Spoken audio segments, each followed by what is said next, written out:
Hi friends, welcome to cinema சம்பவம். இன்றைக்கி நம்ம பார்க்கக்கூடிய படம் வந்து once upon a time in Madras. இது வரைக்கும் நம்ம சேனலை சப்ஸ்கிரைப் பண்ணாதவங்க தயவு செஞ்சு சப்ஸ்கிரைப் பண்ணி நமக்கு கொஞ்சம் சப்போர்ட் பண்ணுங்கள். வாங்க இந்த ஸ்டோரிக்குள்ளே போகலாம்.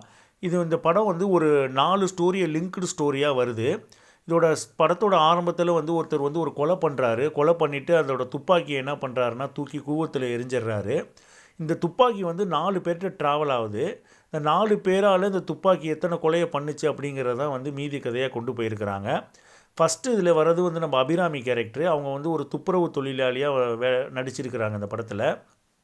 அவங்களுக்கு வந்து ஒரு திருநங்கை வந்து குழந்தையாக இருக்குது. அது எம்பிபிஎஸ் படிக்கிறதுக்காக ரொம்ப அவங்க வந்து கஷ்டப்படுறாங்க. ஊரை சுற்றி கடன் வாங்குகிறாங்க.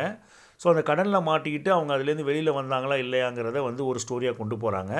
2வது ஸ்டோரி வந்து நம்ம பரத்தோட ஸ்டோரி. அவர் வந்து ஒரு லவ் மேரேஜ் பண்ணுறாரு. அந்த பொண்ணு வீட்டில் அதை ஒத்துக்காமல் அவங்க வீட்டை விட்டு அனுப்பிச்சிடுறாங்க. ஸோ அதுக்கப்புறம் அவர் எவ்வளோ ஸ்ட்ரகிள் ஆனார் அப்படிங்கிறத 2வது ஸ்டோரியாக கொண்டு போயிருக்கிறாங்க. 3வது ஸ்டோரி பார்த்திங்கன்னா நம்ம தலைவாசல் விஜய் அவர்களோட ஸ்டோரி. அவர் வந்து ஒரு ஜாதி சங்க தலைவர் மாதிரி வராரு. ஜாதி வெறியராக இருக்கிறாரு. அவரோட பொண்ணே வந்து வேற்றொரு ஜாதியில் வந்து கல்யாணம் பண்ணிக்குது. ஸோ அந்த பிரச்சனையை அவர் எப்படி ஹேண்டில் பண்ணார் அப்படிங்கிறத 3வது ஸ்டோரியாக கொண்டு போகிறாங்க. இதில் ஒரு 4வது ஸ்டோரி ரொம்ப இன்ட்ரெஸ்டிங்காக இருந்துச்சு. ஒரு புதுசாக ஒரு கேரக்டர் வந்து அந்த பொண்ணு கல்யாணம் ஆகி வீட்டுக்கு வருது. ரொம்ப மாமியார் வந்து தாங்குகிறாங்க, மாமனார் ரொம்ப தாங்குறாருங்க அந்த பொண்ணை. அந்த பொண்ணு ரொம்ப சந்தோஷமாக தன்னோட வாழ்க்கையை ஆரம்பிக்குது. அந்த பையனும் ரொம்ப நல்ல கேரக்டராக இருக்கிறான். ஆனால் போக போக அந்த வீட்டில் நடக்கக்கூடிய விஷயங்கள்லாம் பயங்கரமாக இருக்குது. இந்த ஸ்டோரி ரொம்ப புதுமையாகவும் இருந்துச்சு. இந்த காலத்தில் வந்து நடக்கக்கூடிய ஒரு ஸ்டோரியாகவும் இதை காமிச்ச விதம் ரொம்ப நல்லா இருந்துச்சு. ஸோ இந்த 4மே வந்து நல்ல ஸ்டோரி தான்.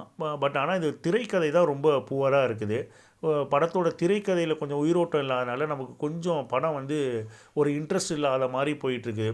சொல்ல வேண்டிய விஷயம் வந்து இதில் வந்து ஒரு ஷார்ட் ஃபிலிம் அளவுக்கு தான் நமக்கு இருக்குது. பட் ஆனால் இதை வந்து ஃப்யூச்சர் ஃபிலிமாக மாற்ற போய் இவங்க என்ன பண்ணியிருக்காங்க, கோட்டை விட்டுருக்காங்கன்னு சொல்லுவேன். மற்றபடி இந்த படம் எல்லாராலையும் ஒரு டைம் வாட்சபிள் மூவி தான். ஸோ டைம் கிடச்சா கண்டிப்பாக பாருங்கள். மீண்டும் ஒரு வீடியோவில் சந்திக்கிறேன். நன்றி, வணக்கம்.